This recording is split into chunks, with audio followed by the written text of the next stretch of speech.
मुसलसल मुज़ाकरात और सर जोड़कर बैठने के बाद नून लीग और पीपल्स पार्टी के दरमियान पावर शेयरिंग का फार्मूला तय पा गया है, जिसके तहत शहबाज शरीफ वज़ारत उज़्मा और आसिफ अली ज़रदारी सदारत के लिए दोनों जमातों के मुश्तरका उम्मीदवार होंगे। लेकिन अहम बात यह है कि नून लीग पीपल्स पार्टी को काबीना में शमूलियत पर कायल नहीं कर पाई है। यानी पीपल्स पार्टी अपने फैसले पर कायम रहते हुए शहबाज शरीफ को वज़ारत उज़्मा का वोट तो देगी, मगर काबीना का हिस्सा नहीं बनेगी और अहम आईनी ओहदे भी हासिल करेगी। ताहम कल होने वाली पेशरफ्त के बाद मामला तेजी से आगे बढ़ रहे हैं। दीगर जमातों से मुशावरती अमल तेज हो गया है। आज नून लीग की मुज़ाकराती कमेटी से MQM, JUI, IPP और बाप पार्टी के वफूद ने मुलाकातें की हैं। ये दिलचस्प सूरत हाल है, क्योंकि जहां आज मामला तेजी से वाज़ेह होते जा रहे हैं, तो वहीं कल रात तक कुछ भी वाज़ेह नहीं था, बल्कि मुज़ाकराती अमल जमूद और डेडलॉक का शिकार था, जिसकी वजह से गैर यकीनी बढ़ती जा रही थी। कल दिन में खुद बिलावल भुट्टो जरदारी इस बात का एतराफ़ कर रहे थे कि मुज़ाकराती अमल तातुल का शिकार है। उन्होंने यह सख्त बयान भी दिया था कि पीपल्स पार्टी अपनी शराइत पर ही नून लीग को वोट देगी।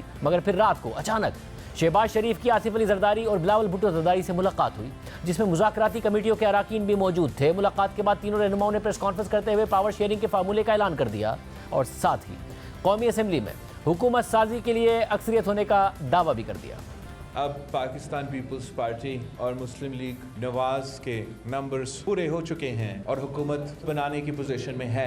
जो जमात सुन्नी इत्तेहाद काउंसिल के नाम पे नेशनल असेंबली में मौजूद है, उनके पास हुकूमत बनाने के नंबर्स मौजूद नहीं थे। शहबाज शरीफ साहब एक बार फिर मुल्क का वजीर आजम बनेगा। प्रेसिडेंट ऑफ पाकिस्तान के लिए हमारा जॉइंट उम्मीदवार सदर जरदारी होगा। पीपल्स पार्टी ने किसी वजारत का तकाजा नहीं किया। डे वन से इन्होंने कोई इसकी डिमांड की ना ख्वाहिश का इजहार किया। जो ऑफिसर्स की बात की है, मिलकर इंशाअल्लाह उसको फिर फैसले करेंगे। फैसले आपस में तो हमने तय किया है, ऐलान रहता है, वो बाद में पार्टी अपने अपने करें। तहरीक इंसाफ ने इस फैसले को PDM 2 और ओहदों की बंदर बांट करार दे दिया है। तहरीक इंसाफ के रहनुमा सदक असर ने कहा है कि जाली वजीर आजम और जाली काबीना होगी, जिसकी अवाम में कोई हैसियत नहीं होगी। ये PDM 2 है, बंदर बांट हुआ है। आपस में जो ओहदों की तकसीम हुई है, एक जाली वज़ीर आज़म और एक जाली कैबिनेट होगा, जिसकी कोई से न पाकिस्तान की आवाम के दरमियान होगी, न कोई इंटरनेशनली इसको कोई रिकॉग्नाइज करेगा, कोई इसकी रिस्पेक्ट होगी। अगर आप जाली मैंडेट वाले लोगों को, जिसको आवाम ने मुस्तरद किया है, उसको आप बिठाएंगे तो वो कैसे मुल्क के मसाइल हल कर सकेंगे। मैं शहबाज शरीफ साहब से पूछना चाहता हूँ, अगर आपके अंदर थोड़ी भी मॉरल, जो आपके अंदर करेक्टर होना, कम अज कम आप ये तस्लीम करें कि आपने शिकस्त खाई। जो आपने अपने नंबर भी बढ़ाए हैं, वो कितने नंबर है? कोई 70 के करीब, 70, 72, 73 जो नंबर है, वो नंबर भी इस लेवल की नहीं है को प्राइम मिनिस्टर उसके ऊपर बने। कौमी असम्बली के नंबर्स पर नजर डालें तो नून लीग के पास 79 नशिस्तें हैं, जबकि पीपल्स पार्टी के पास 54 नशिस्तें हैं, जिसका मतलब है कि MQM के बगैर भी नून लीग और पीपल्स पार्टी तकरीबन सादा अक्सरियत रखती हैं, क्योंकि सादा अक्सरियत के लिए 134 जनरल नशिस्तों की जरूरत होती है, जबकि नून लीग और पीपल्स पार्टी के अराकीन की तादाद 133 बन रही है। और इसके अलावा आज इस्तेकाम पाकिस्तान पार्टी ने भी वफाक और पंजाब में नून लीग की हिमायत का ऐलान कर दिया है। IPP की भी कौमी असम्बली में 2 नशिस्तें हैं, जबकि आज बलूचिस्तान अवामी पार्टी से भी नून लीग के वफ्द की मुलाकात हुई है, जिसमें वफाकी और सूबाई सतह पर हुकूमतें कायम करने के लिए दोनों पार्टियों ने हिमायत और ताउन जारी रखने पर इत्तफाक किया है।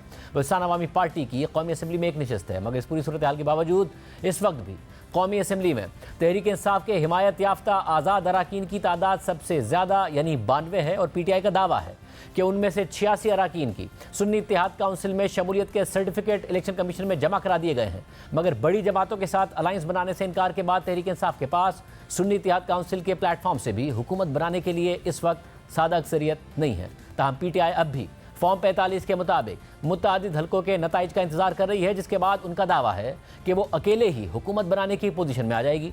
बहरहाल PTI ने खुद हुकूमत बनाने का मौका ज़ाया किया है। बिलावल भुट्टो जरदारी भी कह रहे थे कि PTI हमारे पास आती तो बात कर सकते थे। वो ये भी कह रहे थे कि PTI सबसे बड़ा ग्रुप है इस वक्त असेंबली में, तो उनका हक है कि वो हुकूमत बना सकते हैं। नून लीग भी PTI के आज़ाद उम्मीदवारों को ही हुकूमत बनाने की दावत दे रही थी, मगर PTI किसी से भी बात करने को तैयार नहीं हुई और हुकूमत बनाने का मौका ज़ाया कर दिया। मगर दिलचस्प बात यह है कि PTI जहाँ नून लीग और पीपल्स पार्टी के साथ आगे चलने को तैयार नहीं है, तो वहीं इस्टेब्लिशमेंट से कह रही है कि लेट्स मूव फॉरवर्ड। तो आपको इसका इंतजार है कि 9 मई की दूरियां आपसे दूर की जाएं। हम तो बार बार कहते रहे अभी तक वो राह हमवार खत्म करो, आगे की तरफ बढ़ो, ये सीज फायर खत्म करो, मुल्क के लिए बढ़ो, डेमोक्रेसी की खातिर बढ़ो, जमहूरियत की खातिर बढ़ो। उन्होंने ये दरवाजा बंद किया हुआ है।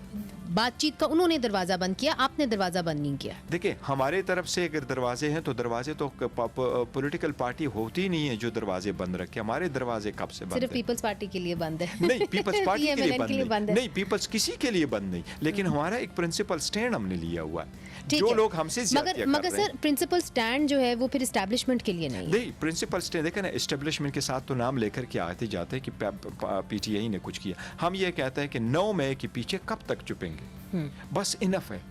Now let's talk. नहीं, लेट्स मूव फॉरवर्ड। मगर फिलहाल जो सूरत हाल बन रही है उसके मुताबिक नून लीग और पीपल्स पार्टी में मामला तय पाने के बाद शहबाज शरीफ मुल्क के अगले वज़ीर आज़म बनने जा रहे हैं और आसिफ अली जरदारी सदारत का ओहदा संभालने जा रहे हैं। इसके अलावा बाकी आईनी ओहदों पर कौन होगा, किस जमात को कौन से ओहदे मिलेंगे, इस हवाले से फैसले हो गए हैं। लेकिन कल दोनों जमातों की क़यादत ने इसका ऐलान नहीं किया। ताहम जियो न्यूज़ के ज़राए के मुताबिक चेयरमैन सेनेट पीपल्स पार्टी का और डिप्टी चेयरमैन सेनेट नून लीग से होगा, जबकि स्पीकर कौमी असम्बली नून लीग का और डिप्टी स्पीकर पीपल्स पार्टी का होगा। इसके अलावा पीपल्स पार्टी और नून लीग बलूचिस्तान में मिलकर हुकूमत बनाएंगी। बलूचिस्तान का वज़ीर आला पीपल्स पार्टी का होगा। ज़राए के मुताबिक गवर्नर पंजाब भी पीपल्स पार्टी से होगा, मगर गवर्नर सिंध और गवर्नर बलूचिस्तान नून लीग तैनात करेगी। ज़राए का यह भी कहना है कि पीपल्स पार्टी पंजाब की सूबाई काबीना में भी शामिल नहीं होगी। सिर्फ यही नहीं, इस पेशरफ्त के बाद मामला तेज़ी से आगे बढ़ने लगे हैं और पीपल्स पार्टी की तरफ से गवर्नर पंजाब के लिए मुमकिन नाम भी गर्दिश कर रहे हैं। ज़राए के मुताबिक पीपल्स पार्टी गवर्नर पंजाब के लिए मखदूम अहमद महमूद, कमरुज़्ज़मा कायरा और नदीम अफजल चंद के नामों पर गौर कर रही है। ज़राए का कहना है कि मखदूम अहमद महमूद पार्टी क़यादत की पहली तरजीह होंगे और वो नून लीग के लिए भी काबिल कबूल होंगे। इसके अलावा ज़राए के मुताबिक पीपल्स पार्टी की क़यादत ने चेयरमैन सेनेट की नामजदगी के लिए मुशावरत शुरू कर दी है। साबिक वज़ीर आज़म यूसुफ रज़ा गिलानी मोस्ट फेवरेट उम्मीदवार हैं। चेयरमैन सेनेट बनने के लिए रज़ा गिलानी कौमी असम्बली की नशिस्त छोड़ देंगे और उनकी नशिस्त पर उनका बेटा ज़िमनी इलेक्शन लड़ेगा। नून लीग और पीपल्स पार्टी के दरमियान बलूचिस्तान में भी हुकूमत साजी का फैसला हो गया है और इससे जुड़ा हुआ एक मामला भी आपके सामने रखते हैं। नून लीग और JUI के वफ्द की मुलाकात हुई, जिसमें जियो न्यूज़ के ज़राए के मुताबिक बलूचिस्तान में हुकूमत साजी पर मुशावरत की गई। इस मौके पर जब JUI के रहनुमा मौलाना अब्दुल गफूर हैदरी ने कहा कि JUI और नून लीग कम अज़ कम बलूचिस्तान में हुकूमत बना सकती हैं, तो इसहाक डार ने जवाब दिया कि हम तो चाहते थे कि मिलकर चला जाए, लेकिन मौलाना आपने बहुत देर कर दी। गुज़िश्ता 4 दिन से आपसे राब्ता कर रहे थे लेकिन राब्ता नहीं हुआ। अब हमने पीपल्स पार्टी के साथ शराकत इक़्तिदार का मुआहदा कर लिया है। नून लीग बलूचिस्तान में पीपल्स पार्टी के साथ मिलकर हुकूमत बनाने वाली है। इसहाक डार ने मजीद कहा कि JUI और हमारा पुराना साथ है, हम गर्म सर्द मौसम में साथ चले हैं। JUI की पेशकश के हवाले से आला क़यादत को आगाह किया जाएगा। अब आला क़यादत ही इस पर कोई फ़ैसला कर सकती है। अब जहाँ वफाक और दीगर सूबों की तरह बलूचिस्तान में भी नून लीग और पीपल्स पार्टी के दरमियान ओहदों का फैसला हो गया है, तो वहीं गवर्नर सिंध के ओहदे और शराकत इक़्तिदार के लिए MQM भी सरगर्म हो गई है। पीपल्स पार्टी से पावर शेयरिंग के फार्मूले के तहत गवर्नर सिंध का फैसला अब नून लीग ने करना है और खबरें आ रही हैं कि MQM नून लीग से गवर्नर सिंध का ओहदा मांग रही है और इसका इजहार भी कर रही है। जियो न्यूज़ से गुफ्तगू करते हुए MQM के सीनियर डिप्टी कन्वीनर मुस्तफ़ा कमाल ने कहा कि गवर्नर सिंध कामरान टिसोरी बहुत अच्छा काम कर रहे हैं, उनकी बतौर गवर्नर कारकर्दगी उम्दा है, इसलिए उन्हीं को आगे चलना चाहिए। आज भी शराकत इक़्तिदार के हवाले से MQM और नून लीग के मुज़ाकरात हुए हैं। MQM के वफ़द में गवर्नर सिंध कामरान टिसोरी, फारूक सत्तार और मुस्तफ़ा कमाल शामिल थे। ज़राए के मुताबिक MQM के वफ़द ने नून लीग से मुज़ाकरात और पेशरफ्त पर राब्ता कमेटी को एतमाद में लेने का फैसला किया है और अगर राब्ता कमेटी ने मंजूरी दी तो दूसरे मरहले के मुज़ाकरात के बाद मीडिया को आगाह किया जाएगा। दूसरी जानिब इलेक्शन के बाद तहरीक इंसाफ के साथ सख्तियाँ कम होने का सिलसिला जारी है और महीनों से रुपोश PTI रहनुमा मंजर-ए-आम पर आ रहे हैं।